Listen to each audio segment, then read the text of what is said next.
তো গাইজ আজকে তোমাদের সঙ্গে একটা সেলাইয়ের টিপস শেয়ার করছি। তো দেখো, আর বাজারে নয়, বাড়িতে বসেই সুন্দর সুন্দর লাটকান তৈরি করে ফেলো কাপড় দিয়ে।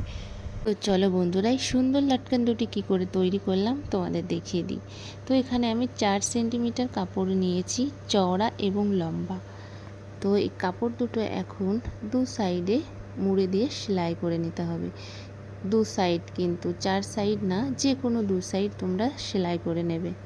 তো আমরা তো বাজারে কত ধরনের লাটকান কিনতে পাই, তাই না? কিন্তু কাপড় দিয়ে দেখো লাটকান এইভাবে তৈরি করে দেখো, একদম বাজারের লাটকান থেকে অনেকটা ভালো আর অনেক টাকা তোমাদের সেভও হয়ে যাবে। তো এইভাবে করে দেখো আমরা দুটো কাপড় এইভাবে কেটে নিলাম। তোমরা এখানে যতগুলো লাটকান বানাবে ঠিক ততগুলো এইভাবে কাপড় সেলাই করে নেবে। যে কোনো দু সাইড সেলাই করে দুটো কাপড় একসাথে জয়েন করে তারপরে দেখো সাইডে যেই অংশটা সেটা সুন্দর করে কেটে বাদ দেবে। দেখো সেলাই যত সুন্দর করে সুতোগুলো ফিনিশিং করে কাটবে তত হাতের কাজটা কিন্তু ফিনিশিং হবে। তো তারপরে দেখো মাঝখানে যেই লেসটা দড়িটা সেটা মাঝখানে দিয়ে তারপরে যেই দু সাইড আমি সেলাই করিনি সেই দু সাইড কিন্তু আমি সেলাই করে দিয়েছি।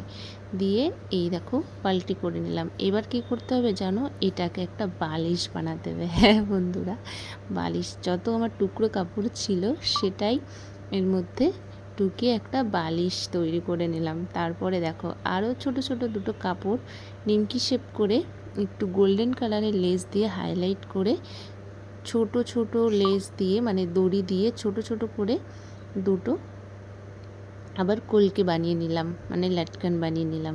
এবার এই দুটো এর সঙ্গে জয়েন করে দেবো। দেখো কি করে। এবার যে সাইড দুটো খোলা ছিল সেই সাইড দুটো আমি সেলাই করে মাঝখানে এই লাটকানের দড়ি দুটো ঢুকিয়ে সেলাই করে দিচ্ছি। তো বন্ধুরা, যারা সেলাই ইন্টারেস্টিং আছো তারা আমার চ্যানেলটিকে সাবস্ক্রাইব করে পাশে থেকে, যারা সেলাইয়ের জন্য আমার চ্যানেলটিকে সাবস্ক্রাইব করে রেখেছো তারা প্লিজ একটু কমেন্ট করে জানিও তোমরা কোন টাইপের ভিডিও দেখতে চাও আমার কাছে, আমি তোমাদের সঙ্গে সেটা শেয়ার করব। তো এই দেখো, এই যে আমার লাটকানটা কিন্তু রেডি না, এখনও এই লাটকানে আমি একটু গোল্ডেন কালারের লেস দিয়ে একটু হাইলাইট করে দেবো। যে নিচের যে বাকি অংশটা যেটা আমি সেলাই করলাম সেখানে একটু গোল্ডেন কালার লেস লাগিয়ে হাইলাইট করে দিলাম। দেখো কতটা সুন্দর লাগছে। তো এই ছিল আমার আজকের ভিডিওটি যদি ভালো লাগে অবশ্যই লাইক করো। আর বন্ধুরা আবার বলছি, সেলাইয়ের যারা ইন্টারেস্টিং তারা আমার চ্যানেলটিকে সাবস্ক্রাইব করে পাশে থেকো। তো বন্ধুরা বাই বাই, সবাই ভালো থেকো, আবার দেখা হবে নেক্সট ভিডিও।